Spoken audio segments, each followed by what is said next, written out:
one more thing that we should understand about this conflict is that there are a number of layers that have been built on. Now, I mentioned about the original problem, the ethnic cleansing of the Palestinian people. 800,000 driven from their homes and lands, so many massacres and so on.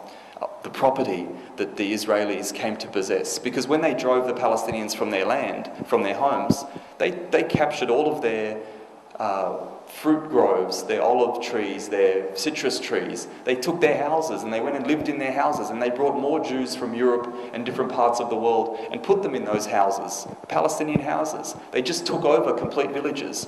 That's the ones that they didn't raze to the ground. And anyone who's... I should have given some background about myself. My PhD thesis is on the Israel-Palestine conflict, and I went there in 2006, and that's where I did my field research. And there are some places in Israel where they built these, beautiful, forests, because they're so environmentally friendly, so they build these wonderful forests. Those forests that they've built are built over Palestinian villages that have been razed to the ground, and all the people in those villages were massacred. That's where they built those parks and forests. Okay? So if you ever go there, look very closely at the ground, and in some places you'll actually see the foundations of people's homes, and they built forests over that to try and disguise the ethnic cleansing that took place. You can see it for yourself. The origins of the Israel-Palestine conflict are modern. The origins of this conflict come in the World War I era, the post-World War I era. This is where the conflict starts, not before that. There is not some ancient hostility between the sons of Abraham, as they say it, the sons of Prophet Ibrahim, Ishmael and Ishaq, or Ismail and Isaac. This is completely false. The origins of this conflict lie in the post-World War I era. So I'll take you back to a couple of issues. Most of you are aware that most of the Arab Muslim world was colonized by European powers. Some of these lands became colonized later on. They were part of the Ottoman Empire. Palestine was part of the Ottoman Empire at the time of World War I. In the year 1918, this is when the British defeated the Ottoman Empire and took over the area of Palestine. And by the way, when we speak about the area of Palestine, we're talking about that piece of land between the Jordan River and the Mediterranean Sea. This is the area that we have historically referred to as Palestine. And in fact, for 2,000 years, this is what human beings have referred to as Palestine. This particular land was a part of the Ottoman Empire. The British defeated the Ottomans in 1918. But 1 year before that, they made an agreement with the World Zionist Organization. This is not conspiracy theory, this is historical fact. They made an agreement with them, it's called the Balfour Declaration. Arthur Balfour was the Foreign Secretary of the British government. He made an agreement with the World Zionist Organization that Britain would endeavour to create a Jewish homeland in Palestine. And there are a couple of other clauses to that declaration. The next year, the British defeat the Ottomans and they take control over Palestine. From that point onwards, they facilitated the massive immigration of Jews from Europe into Palestine. Hundreds of thousands of Jews came. Now, while Palestine was under Ottoman rule, it's important to look at the population of that place. We see that most of the people were Muslim. About 80+% were Muslim. About 10 or 15% were Christian, and about 2 or 3% were Jewish. This was the population of Palestine at the time the British defeated the Ottomans. When Britain took over, they started bringing hundreds of thousands of Jews from Europe, which definitely upset the demographic balance. And this is where the origins of the Israel-Palestine conflict lie. The British themselves conducted commissions because the hostility started right from the 1920s. There was, there was fighting, there was riots and this type of thing. And so the British conducted various commissions, the Shaw Commission, the Hope Simpson Commission, the Haycraft Commission. This is all historically documented to find out why is this hostility between the Jews and the Arabs going on in Palestine. And there were two answers they got from every commission that they put forth. And that is that the Palestinians were being driven off their land by these new Jewish settlers, and they were excluded from being able to work on that land. They were excluded from labour. These were the two reasons that every commission put forth. The being taken from their land being taken from them, and then being driven from their land and not being able to work there. These were the two reasons. So the origins of the conflict are very clear. The influx of massive Jewish immigration, hundreds of thousands of Jews from Europe, this is the start of the conflict. This situation went on for about a decade, and between 1936 and 1939, the Palestinians put up a major revolt against British occupation. And this was something that was happening in various parts of the Muslim world, because Palestine wasn't the only country under European colonization. Most of the Muslim world was under European colonial rule, whether it be the British, the French, the Italians, or so on. And the Palestinians, like other Muslims, tried to resist the colonial occupation. Between 1936 and 1939, they put up their strongest resistance. And in fact, they regained control over many parts of Palestine. But the British brought in about 100,000 troops to suppress this so-called revolt. And the British were able to take back Palestine. And one of the things they did was almost completely disarm the Palestinians of any weapons that they had. And of course, the weapons they had were quite simple. I mean, it was, World War I, rifles, this type of very simple things. But even these were stripped of the Palestinians. And so they were a very defenseless people coming into the 1940s. It's in the 1940s that the Jews then, these hundreds of thousands that had come into Palestine, that now made up about 30% of the population, from being 3% at the time of the Ottomans to now being about 30% of the population with their massive immigration from Europe. They now mounted their challenge against the British.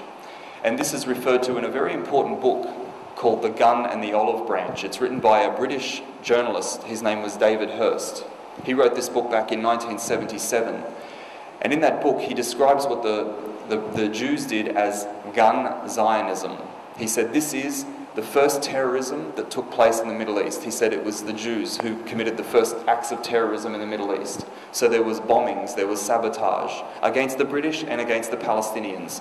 Bombs in marketplaces, the lynching of people, all of the murder of people, all of this sort of thing was going on in Palestine. And the Jews were directing this against the British and against the Palestinian people. This culminated in the bombing of the King David Hotel in 1946. The King David Hotel in Jerusalem was the administrative capital, was the administrative centre, really, the headquarters for the British in Palestine. This hotel was bombed in 1946. Menachem Begin, who later became a Prime Minister of Israel, he was the leader of the terrorist organisation that did that act, that bombed the King David Hotel. So this took place in 1946. When this happened, the British said, finished. We want to wash our hands of Palestine. We can't take this anymore. The loss of life, the cost to the British government of trying to maintain control over Palestine in the face of all of this, what they described as terrorism at that time. And so in 1947, they handed the so-called problem of Palestine over to the United Nations. The United Nations was only just newly formed. The previous international organisation was called the League of Nations, and so the United Nations was come after that. So the United Nations decided, they had formed various committees to decide how should we respond to this situation in Palestine, and they decided on a recommendation to partition Palestine. In fact, it required the United States to do a lot of underhanded lobbying and pressure and intimidation of a number of countries who were on the United Nations at that time to vote for that petition resolution, because the world overwhelmingly was opposed to the idea of petition. But the United States, and this is another historical fact, they intimidated many of the third world nations into accepting this petition resolution. So it was passed. It is known as General Assembly Resolution 181. General Assembly Resolution 181. And it recommended the partition of Palestine into a Jewish state and a Palestinian state. Now this is very important, because if you even visit the Israeli Ministry of Foreign Affairs website, or read any of the Zionist, Israeli propaganda, you'll see they make a lot of discussion about this Resolution 181. The United Nations divided Palestine, and they gave the Palestinians the chance to have their state, and they rejected it, so on and so forth. But you have to understand the details of this Resolution 181 in order to understand why this is complete nonsense and propaganda.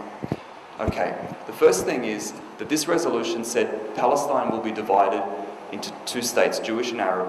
55% will be given to the Jewish state, 45% will be given to the Palestinian state. So right from the get-go, this is not fair, right? Let's look at it in a bit more detail. In this Jewish state, this 55%, all of the key infrastructure, we're talking about the port, which is in Haifa. We're talking about the airport, which was there. We're talking about the electricity sources. We're talking about the water sources, Lake Tiberias, for example, which feeds the Jordan River. All of these key infrastructural points would lie within the Jewish state, within this 55%. And then the rest, the less significant areas, the most fertile land was to be in the Jewish state. The secondary land, the least fertile, the land with the least infrastructural development, the 45%, this was going to go to the Palestinian people. But it gets worse. Not only is the distribution unfair and the quality of land they're getting unfair, but when we look at the situation, we'll see that the Jews at the time were only 30% of the population. In spite of the fact that hundreds of thousands of them had been brought in from Europe, they were still only 30% of the population. The Palestinians were 70% of the population. In spite of all of this Jewish immigration, they were still 70% of the population.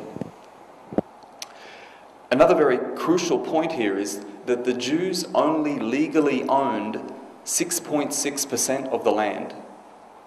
They only legally owned 6.6% of the land. In that 55% that was to become their state, they only legally owned 11% of that land.